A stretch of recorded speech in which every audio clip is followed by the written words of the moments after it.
Aubrey, sweetheart. Listen, make some room on that timeline, because the next 7 days of this rap game are about to snap in half. And this is the part they don't want you replaying. After months of tucking his chin, watching every other rapper drop an album and land face first in a puddle, Drake just popped back onto that live stream, adjusted his lens, cleared his throat, and swung directly at the throat of the empire. And when I tell you Aubrey aimed higher than he has ever aimed before, I mean it. Drake didn't shoot it up here. Drake shot at the building. Drake shot at Roc Nation. Drake shot at Jay-Z. And Drake, on camera, in high definition, in front of the entire internet, warned every last rapper in the game that his pen, is still soaking wet. So sit close, because the ledger just cracked open, and somebody's name is written at the very top of it. Now, before we walk into this fire, understand the moment. Drake had been quiet. Quiet in a way that felt strategic. Quiet in a way that felt like a man watching a chessboard, letting his opponents move first, letting Rick Ross post his numbers, letting the game do the game. And in that silence, Aubrey did what Aubrey does best. Aubrey dropped 3 albums on one night. 3. On one night. And while the timeline was still trying to metabolize that decision, Drake climbed back onto that live stream and started laughing. Laughing at flops. Laughing at rollouts. Laughing at the whole industry that had spent an entire year trying to declare him finished. And the first name Drake reached for was Rick Ross. Ross had just pushed out an album called Set in Stone. It did about 20,000 its first week. 20,000. And to be fair to Roswy, Ross has been running around the internet trying to explain those numbers, calling it a long game, calling it a slow burn, saying the streams are stacking, saying the culture will catch up. And you know what? He might actually be right. Because if you dig into the streaming report, Set in Stone has already crossed 63 million streams and climbed to something like 52,000 equivalent units. That's not a flop. That's a delayed detonation. And any real hip-hop listener knows the greatest albums in this culture didn't sell out the gate. Reasonable Doubt didn't sell out the gate. Illmatic didn't sell out the gate. Some of the most sacred bodies of work in this genre limped through their first weeks and became scripture later. So maybe the first week obsession really does need to die. But Drake wasn't in the mood for nuance. Drake was in the mood to laugh. And Drake laughed. He looked at Ross. He looked at the rest of them. And he said, in his own words, that these guys are dropping albums like Hello and Goodbye. Hello and Goodbye? Meaning, you showed up, you left, nobody clapped. Meaning, your project didn't even earn a headline before the timeline moved on. And that was the appetizer. Because right after that, Drake tilted his head, dropped his voice a half octave, and delivered the sentence that has the entire industry on tilt tonight. Drake said, and I quote, "Careful with that reply, because the pen isn't dry. The pen isn't dry." 6 words. 6 words that cracked the paint off the throne. Now, sweetheart, you understand what a line like that used to mean coming out of Aubrey's mouth. 2.5 years ago, if Drake told the culture his pen was still wet, entire artists would have moved their families out of the country. Entire artists would have deleted their catalog. Entire artists would have taken sabbaticals and picked up new hobbies. Drake was, at one point, the most feared writer in the mainstream. That is not up for debate. That is the tape. Push on the Family Feud. Push on Duppy Freestyle. Push on 2 birds, 1 stone. The man could write. The man could kill. The man could bury a career in 16 bars. Aubrey used to walk into a booth the way Michael Jordan used to walk into a locker room, with the belt already on his shoulder, with the crown already on his head, with the whole culture already assuming the outcome before the fight even started. That was Aubrey. That was the Aubrey we all grew up on. That was the Aubrey that made hip-hop bend to his release schedule. But this is 2026. And the moment those 6 words left his lips, the reaction was not fear. The reaction was laughter. The reaction was memes. The reaction was every single hip-hop commentator in the game reaching for the same rebuttal, and Aubrey, that rebuttal is the one you cannot outrun. Because the culture remembers. The culture remembers everything. The culture remembers that after the biggest battle of your career, after the biggest battle in modern rap history, after the culture told you to take the L and rebuild, you did not pick up the pen. You picked up the phone, and you called a lawyer, and you filed paperwork, and you walked into a courtroom and asked a judge to protect your feelings from a diss record. Aubrey, sweetheart, Aubrey, that is the shadow that stands behind every single threat Drake will ever make from this point forward. Every single one. It doesn't matter how sharp the bar is. It doesn't matter how cold the delivery is. It doesn't matter how many albums he drops in one night. The moment Drake threatens a rapper in 2026, the entire timeline responds with the same 3-word reply. See you in court. See you in court. See you in court. And that is a wound Aubrey inflicted on himself. Nobody did it to him. Nobody baited him into it. Nobody made him walk down that hallway, sign that filing, and hand it to a clerk. Aubrey did that. Aubrey chose that. And the moment he chose that, Aubrey traded his rap card for a plaintiff badge. And the culture will never fully hand a rap card back. But moving on, because it gets worse. Because Drake did not stop at Ricky Rosby. Drake sent a message to Roc Nation. Drake sent a message to Jay-Z. Drake sent a message to the biggest chair in the entire building. And the chair is not new to this. The chair has been rapping since Aubrey was in a wheelchair on a Canadian teen soap opera. And people inside that building are whispering that HOV has been waiting, patiently, professionally, expensively waiting, for exactly this kind of provocation. And now Aubrey just handed it to him wrapped in a bow, live, on stream, in front of millions. You have to understand what Drake is walking into. Jay-Z is not Kendrick. Jay-Z is not a peer. Jay-Z is not somebody who has to prove he can rap. Jay-Z owns the label that owns the tour that owns the streaming deal that owns the arena that Drake is trying to fill. Jay-Z is the ceiling and the floor. Jay-Z is the referee, the timekeeper, and the guy who counts the money after the show. And Drake looked directly at that man's operation and told him to be careful with his reply. Be careful. Be careful with your reply. Aubrey, look at me. Look at what you just did. You did not throw a jab at Jay. You handed Jay a permission slip. You handed HOV the moral authority he needed to speak. You handed HOV the excuse he had been waiting on. You gave him the frame, the timing, and the target. And when a man who has spent 30 years reading rooms is given the frame, the timing, and the target on a silver platter, that man does not miss. And HOV, being HOV, has already left breadcrumbs. Recently, on a stage at Roots Picnic, Jay-Z opened his mouth and casually dusted every rapper who has ever raised a voice at him in the last decade. Jay-Z said a rapper cannot be his opposition because the jig is up. Jay-Z said the chart champ needs to look up again because the real chart champ is on a completely different floor of the building. Jay-Z said them crackers got your publishing. Jay-Z said you are a worker in perpetuity. Aubrey, and this is important, Jay-Z did not name you in that verse. Jay-Z did not have to, because the entire room knew who he was talking about. And the entire room knew exactly which contract those bars were pointing to. So Drake was not walking into unclaimed territory when he said the pen isn't dry.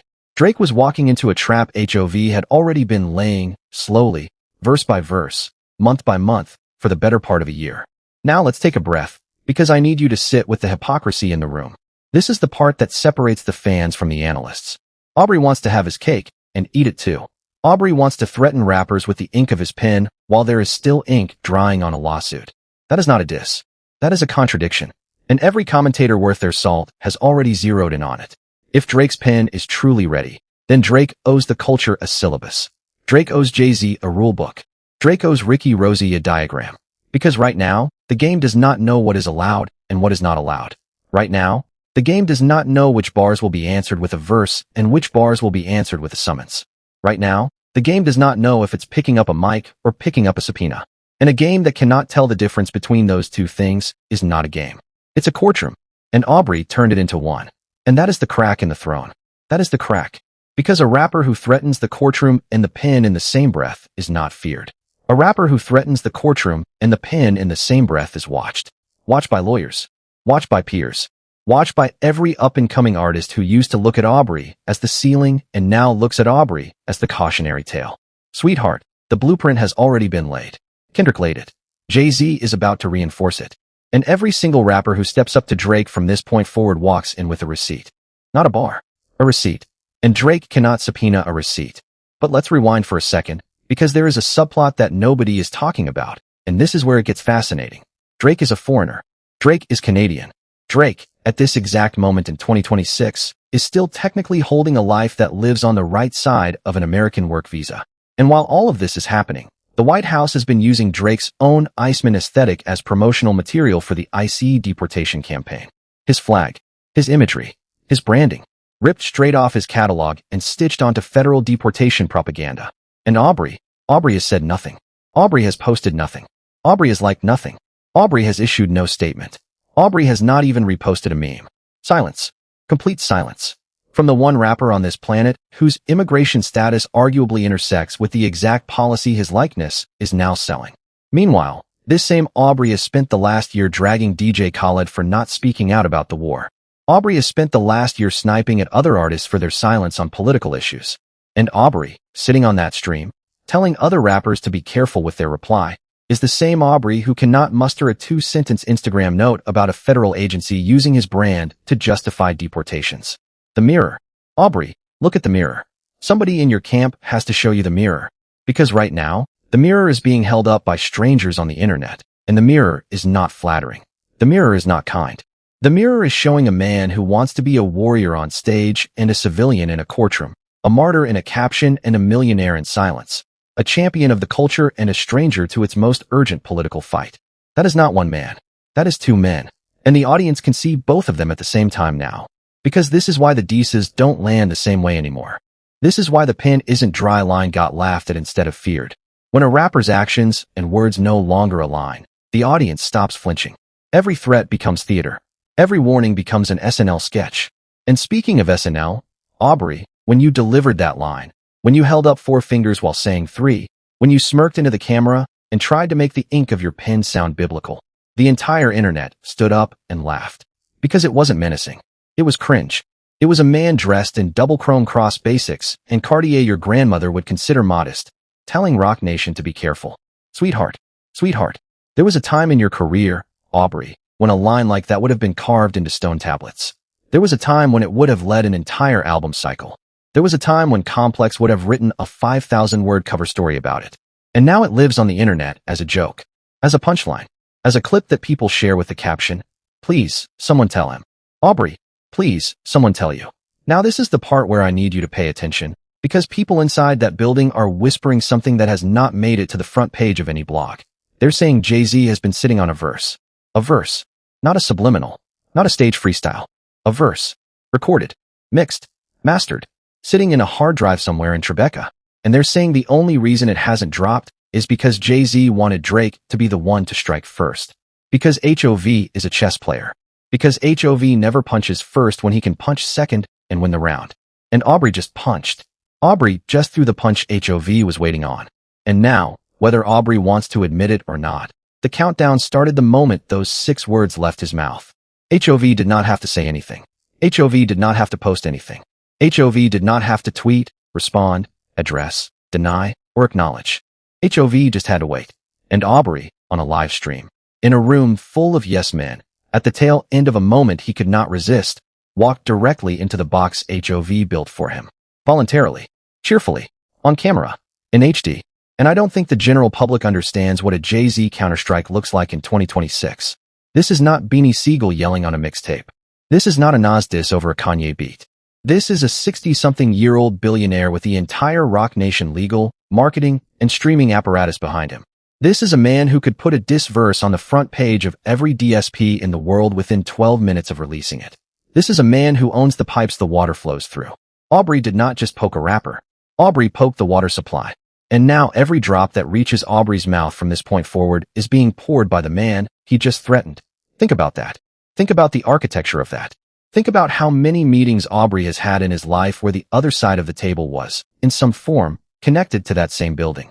Think about how many royalty statements have crossed Aubrey's desk with numbers that trace back, in some indirect way, to decisions made in a Roc Nation conference room. Think about how big the map actually is. And now think about how small Aubrey suddenly looks standing on it. Let me leak the ledger for a moment.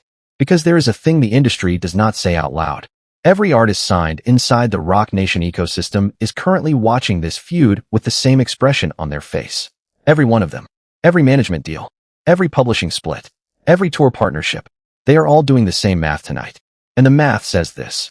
If Aubrey loses this round the way he lost the last one, the balance of power in this culture will not shift. The balance of power will collapse, because there will not be a mainstream rapper left standing who can credibly claim the throne. Kendrick took the belt. Jay owns the arena. And Drake, sweetheart, Drake becomes the guy who used to fill it. A Hall of Famer without a stadium. A superstar without a spotlight. A legend without a legacy that can still speak in the present tense. And that is the kind of fall that hip-hop does not unfall. Because hip-hop does not care how you got up. Hip-hop cares about where you are standing right now. And Aubrey is standing on a live stream telling the man who owns the building to be careful. But moving on, because we have not even touched Rick Ross yet, and Ross is the one who fired the first shot in this current round. Ross has been throwing quiet jabs at Drake for months. Ross has been posting the kind of subliminals that only work if the target notices.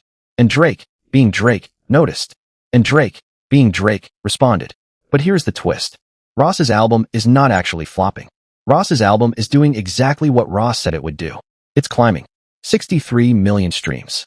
52,000 units. Numbers that most rappers his age cannot dream of pulling in a first month. So the joke Drake tried to make about Ross's flop already has a comeback baked into it. The comeback is the streaming report. The comeback is the receipt. And Ross has already posted it.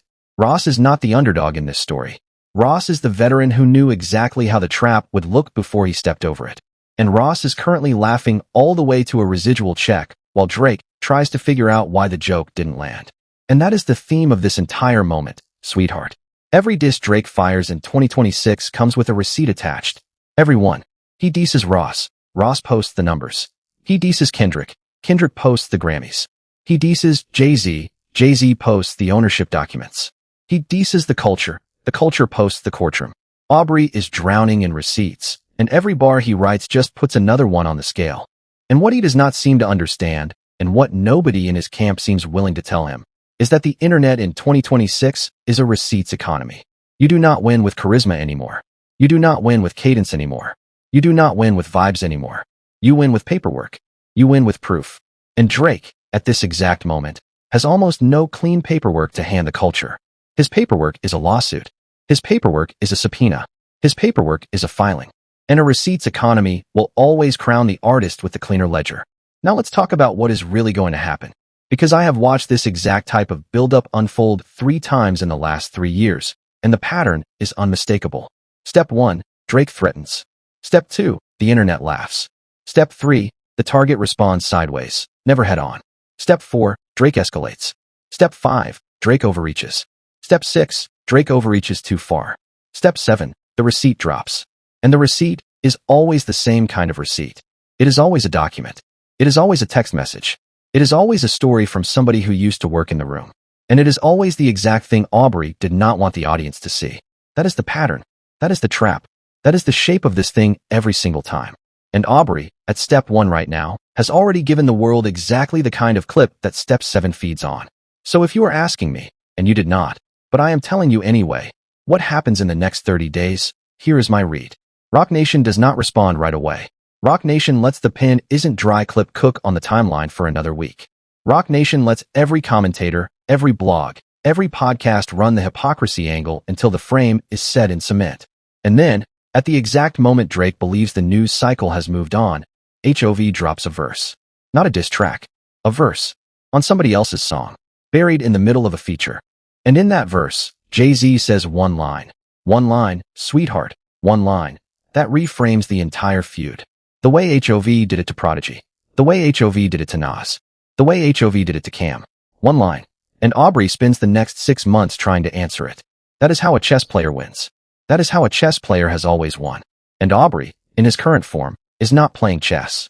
Aubrey is flipping the board. And you cannot flip the board on a man who owns the board, the table, and the room the table is sitting in. Sweetheart, there is no version of that outcome that ends well. There is no version of that outcome where Aubrey walks away with the belt. There is no version of that outcome where Aubrey looks like the winner in the year-end retrospectives. There is only a version where Aubrey learns, very publicly and very slowly, that the pen he brought to this fight was not the pen the fight required. And by the time he figures that out, the game will have already moved on to the next headline. But this is bigger than Drake. This is bigger than Jay-Z. This is a moment where hip-hop as a culture is finally choosing what kind of sport it wants to be. Because for the last 3 years, hip-hop has been trying to decide whether beef belongs in the booth or belongs in the courtroom. And every time a major rapper picks the courtroom, the culture loses a piece of itself. Every time. Battle rap is one of the last remaining forms of American folk art that still runs on words alone. Words, wit, rhythm, courage. And when the biggest rapper in the mainstream turns those words into evidence in a civil suit, the entire genre takes a step backward. Aubrey, and I say this with love, sweetheart, Aubrey did that. Aubrey put a scar on the ribcage of hip-hop that will not heal fast. And every single artist under the age of 25 is going to grow up watching that scar and internalizing the lesson it teaches and calibrating their own careers around it. That is the legacy Aubrey handed himself. A generation of rappers who now hesitate before they punch because they saw what happened when the biggest of them all decided to punch back with paperwork. And this is why so many veterans in the culture, from 50 Cent to Meek Mill to Jamie Foxx, and everybody in between, keep circling back to the same critique. It is not about whether Drake can rap. Everybody knows Drake can rap. It is about whether Drake can lose. It is about whether Drake can take an L on the chin and stand back up. Because the culture forgives everything except thinning skin. The culture forgives beef. The culture forgives failure. The culture forgives mistakes. But the culture does not forgive a rapper who tries to erase his loss by legal filing. That is a stain. And that stain is now stapled to every future move Drake makes. Every album, every single, every tour, every live stream, every guest verse, every interview, every Instagram post, every threat, every warning, every pin isn't dry line. That stain travels with him now. And no marketing budget in the world can wash it off. So when Drake climbs on a stream and says the pin isn't dry, the response is not fear. The response is a question. The response is, which pen, Aubrey? The pen you write bars with, or the pen you sign paperwork with? Because those are two different pens now. And the culture is watching to see which one you reach for next. If you reach for the bar pen, the culture will respect you again. If you reach for the paperwork pen, the culture will finish burying you. That is not a threat. That is a diagnosis. Sweetheart. And a diagnosis, unlike a threat, does not care whether you agree with it. A diagnosis is a description of a condition. And Aubrey's condition, right now, is that he has two pins and the wrong instinct about which one to pick up. And here is the meta loop that nobody is closing.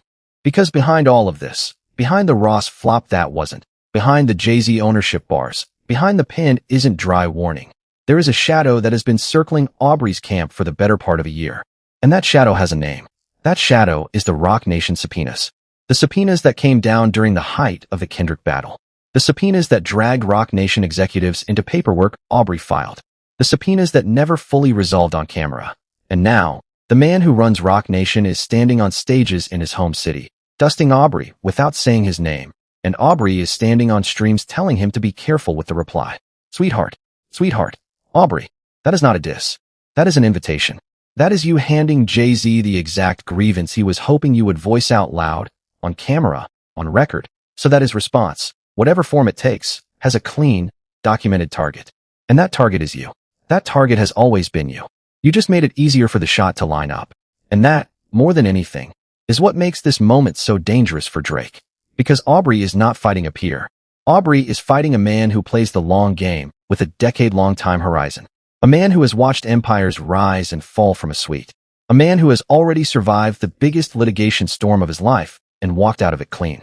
And Aubrey, in one live stream, may have just triggered the second chapter of that man's revenge tour. This is not a diss track summer. This is a chessboard summer. And the pieces are already moving. Every square on that board is being touched by an invisible hand right now. And Aubrey is the only one at the table who cannot see the hand moving. He thinks he is playing a solo game. He is playing 4 opponents at once, and 3 of them are silent. So let's zoom out, because I know some of you came here for the tea and stayed for the analysis, and I appreciate you for that. What we are witnessing right now is a rare, once-in-a-decade fracture in the rap food chain. Drake at the top, Kendrick on the other end, Jay-Z behind the curtain, Ross on the sidelines, Meek Mill in the wings, 50 Cent laughing on Instagram, Diddy silent for reasons the internet already knows, and the entire culture leaning forward, waiting to see which name gets called next. This is the moment historians will point to in 10 years and say, that is where the throne cracked. That is where the pyramid rearranged itself. That is where the biggest star in mainstream rap made the mistake he could not walk back. Aubrey, this is that moment. And you are the one holding the hammer. If Aubrey were smart, and Aubrey, historically, has been very smart when he wants to be, Aubrey would take this next week off. Delete the stream clip. Retract the pin isn't dry line. Post a family photo. Reset the tone. Because right now, every second that clip stays up is another second the industry has to prepare its counter. Every second is another commentator writing the hypocrisy segment. Every second is another blog editor drafting the headline. And Aubrey, if you're listening, you are running out of seconds. Every live stream you do from now until HOV responds is another opportunity for you to say something worse. Every joke you make is a potential punchline in somebody else's verse. Every threat you deliver is a potential bar in somebody else's diss. And you, of all people, should know how quickly the internet turns a moment into a monument. But you probably won't take my advice. You probably won't take anybody's advice. Because that is what has always separated Aubrey from every other artist in his class. Aubrey does not have anyone in his camp willing to tell him no. Aubrey does not have anyone in his camp willing to say, hey, that line is going to get us dragged. Aubrey does not have anyone in his camp willing to be the mirror. And that is why, on stream after stream, We watch him repeat the same mistake in slightly different outfits. The double chrome cross. The grandmother Cartier. The 4 fingers when he says 3. It is the same movie every time. Only the lighting changes. Only the wardrobe changes. Only the caption changes. The plot is identical. Aubrey climbs on a stream. Aubrey makes a joke. Aubrey overreaches. Aubrey delivers a threat. The internet clips the moment. The internet laughs. The clip goes viral. Aubrey doubles down. Aubrey triples down. Aubrey turns the clip into a caption on his next post. And by the time the smoke clears, Aubrey is standing exactly where he started, with one more receipt in the pile. So what does Nicki do? What does Ross do? What does Kendrick do? What does Jay-Z do? What does the culture do? Sweetheart, that is the real question, and it is the question I want you to answer. Because right now, hip-hop is standing at a crossroads, and every major player is watching to see who moves first. Aubrey drew the line in the sand. Aubrey said the pen isn't dry. Aubrey warned Roc Nation. Aubrey warned Jay-Z. And now Roc Nation, Jay-Z, and the entire rest of the game get to decide whether to respect that warning, laugh at that warning, or bury that warning under a verse so cold that the pen isn't dry line becomes a punchline for the next 20 years. And I already know how this ends. I have seen this movie before. I have seen it 3 times. And every single time, the man who threatened the courtroom lost the culture. Every single time. Trust me, the ground is already moving. And I don't think Aubrey has any idea how far it's about to slide. Because when a man who owns the arena decides to walk down from the suite and pick up a mic, the whole building holds its breath. And the building is holding its breath right now. You can feel it. You can feel it in every timeline. You can feel it in every group chat. You can feel it in the way every hip-hop podcast this week suddenly has the same headline.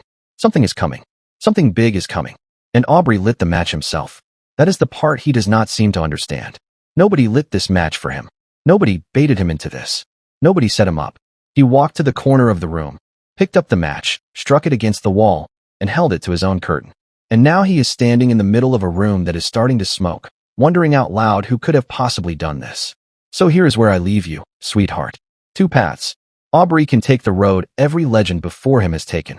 He can step off the stream, sharpen the pen, the real pen, and answer HOV the way rappers answered HOV in the 90s and early 2000s. Bar for bar. No lawyers. No subpoenas. No paperwork. Just the pen. Just the booth. Just the culture. Or Aubrey can do what Aubrey has been doing. He can lean on the legal team. He can lean on the streaming numbers. He can lean on the 4 fingers for 3 theatrics. He can lean on the double chrome basics. And Aubrey can watch, in real time, as the throne he has spent 15 years building gets renovated with him still inside it. And here is the thing about that second path, Aubrey. You do not get to choose when the renovation ends. You do not get to choose which walls get knocked down. You do not get to choose which floor you get placed on when the dust settles. That decision belongs to the man who owns the building. And that man is not you. That man has never been you. And that man, tonight, is watching this exact clip on a screen in a suite you cannot afford to sit in. There is one more thing I need to say before I let you go, sweetheart, because it has been sitting on my chest for the entire duration of this monologue, and I refuse to let this video end without saying it out loud. Aubrey, you were supposed to be the peace treaty. You were supposed to be the artist who proved that hip-hop could reach every corner of the globe, could sell out every stadium on every continent, could dominate every streaming platform, could turn every subgenre into a Drake feature, and could still remain rooted in the culture that raised it. You were supposed to be the ambassador. You were supposed to be the bridge. You were supposed to be the guy who took hip-hop from the corner to the boardroom without losing the corner along the way. And for a long time, Aubrey, you were exactly that. You were the bridge. You were the ambassador. You were the peace treaty. And then, in one battle, in one loss, in one filing, you became something else. Something the culture never asked you to become. And now every time you climb on a stream and threaten a rapper, the culture flinches for the wrong reason. Not because the pen is dangerous. Because the paperwork is. That is what changed, sweetheart. That is the seismic shift underneath all of this. That is the invisible earthquake nobody is naming out loud. Drake did not stop being Drake because he lost a battle. Drake stopped being Drake because he tried to unlose a battle. And you cannot unlose a battle. Nobody can. You can only lose it, learn from it, and get back up. But the moment you try to unlose it, you turn every future win into a footnote and every future loss into a scandal. That is Aubrey's condition right now. That is the actual diagnosis. Every future Drake win comes with a footnote. Every future Drake loss comes with a scandal. And the pen isn't dry line.